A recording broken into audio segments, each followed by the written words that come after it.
महाराष्ट्रातील ताज्या घडामोडी जाणून घेण्यासाठी STV महाराष्ट्र चॅनलला सबस्क्राइब करा, शेअर करा आणि बेल आयकॉन प्रेस करा।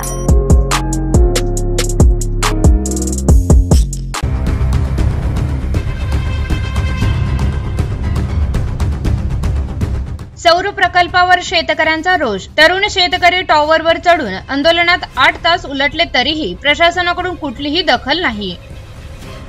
मेथी परिसरातील सुरू असलेल्या सौर प्रकल्पाबाबत मागील काही दिवसांपासून शेतकरी आक्रमक भूमिकेत आहेत। शेतकऱ्यांना योग्य मोबदला व अनुग्रह अनुदान देण्यात यावे यासाठी सुरू असलेल्या वाटाघाटी निष्फळ ठरल्यानंतर बुधवारी सकाळी 7 वाजता प्रकल्पग्रस्त शेतकरी ज्ञानेश्वर भुरेसिंग गिरासे यांनी प्रकल्पातील टॉवरवर चढून आंदोलन सुरू केले। शेतकऱ्यांची मागणी आहे की या प्रकल्पामुळे बाधित झालेल्या शेतकऱ्यांना किमान 2 लाख रुपये एकरी अनुग्रह अनुदान देण्यात यावे। मात्र प्रशासनाकडून अद्याप कोणतीही ठोस भूमिका न घेतल्याने शेतकऱ्यांमध्ये असंतोष निर्माण झाला आहे।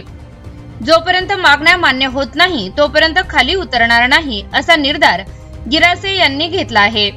या घटनेची माहिती मिळताच परिसरातील शेकडो शेतकरी प्रकल्पाच्या ठिकाणी जमले असून ठिकाणी तणावाचे वातावरण निर्माण झाले आहे।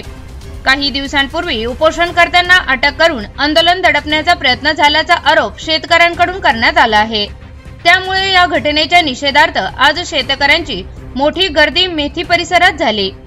मेथी येथील पोलीस पाटील नामदेव बैसाने यांनी घटनेची माहिती पोलीस प्रशासनाला दिली असून महसूल प्रशासनातील ग्राम महसूल अधिकारी भूपेश कोळी घटनास्थळी रवाना झाल्याचे सांगण्यात आले। सकाळपर्यंत 8 तास उलटून गेले तरी गिरासे टॉवरवरच ठाम आहेत। प्रशासनाकडून कोणताही निर्णय न घेतल्याने ठिकाणी तणावाचे वातावरण कायम।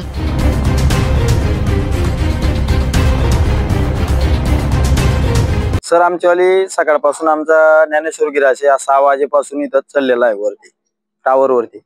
तर भाऊ आमची प्रशासनाने अजून दखल घेतलेली नाही आणि सकाळपासून तो आता 7 तास झाले त्या विषयावर। तरी बी तहसीलदार साहेब बोलतायत की भाऊ मीटिंग घेतो, तुमचीवाली मीटिंग लावून देतो। आतापर्यंत 2 महिन्यापासून ही मीटिंग लावत येत आहेत आमचीवाली। प्रत्येक वेळेस आम्हाला पत्र दिलेलं आहे यांनी, मीटिंग लावतो आणि मीटिंग मध्ये कोणतीही चर्चा काढत नाही। त्याच्यामुळे इतका जोराचा पाऊल उचलावा लागतोय आम्हाला शेतकऱ्यांना सर्वांना की बाबा म्हणजे यांच्याकडे टाइम नाही का बाबा, आमच्याशी चर्चा करण्यासाठी टाइम नाही यांच्याकडे। आणि चर्चा पण करतात तर तुमचे विहिरींचे अनुदान देतो। आता त्यावेळेस पण आमच्या 2012 मध्ये पण बागायती जमिनी होत्या, आज पण बागायती जमिनी आहेत। मग आता विहिरींचे पैसे देतात, त्यावेळेस कुठे गेले होते? आता त्या विषयाला 12 वर्ष झाले।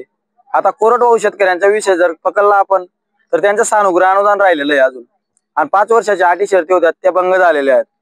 कलेक्टर मॅडमांनी पण सांगितलं होतं आम्हाला की भंग झालेले आहेत असं। मग जर भंग झालेल्या मॅडमांनी सांगितलेलं तर यांनी काम बंद करण्यात यावं ना। हे काम बंद करत नाही, शेतकऱ्यांच्या कोणत्याही गोष्टीवर दखल घेतली जात नाही आणि प्रशासन अधिकारी आम्हाला प्रेशर टाकतात। आमच्यावर खंडणीचा गुन्हा दाखल झाला 45 शेतकऱ्यांवरती पहिले पण। तर बाबा 45 शेतकऱ्यांवरती खंडणी कसं काय घेतील शेतकरी? त्यांच्याच जर पैसे बाकी ते खंडणी कशाला घेतील? आणि वारंवार आम्हाला खूप त्रास झालेला आहे। तो पोरगाला पण पोलीस अधिकाऱ्यांना पण पहिले मारहाण केलेली, त्याच्यामुळे तितका जोराचा पाऊल उचलावा लागतो शेतकऱ्यांना। म्हणजे इथं आमच्यावरती अन्याय होतोय, दामदुट्टी केली जाते आम्हाला। STV news Sindkhed.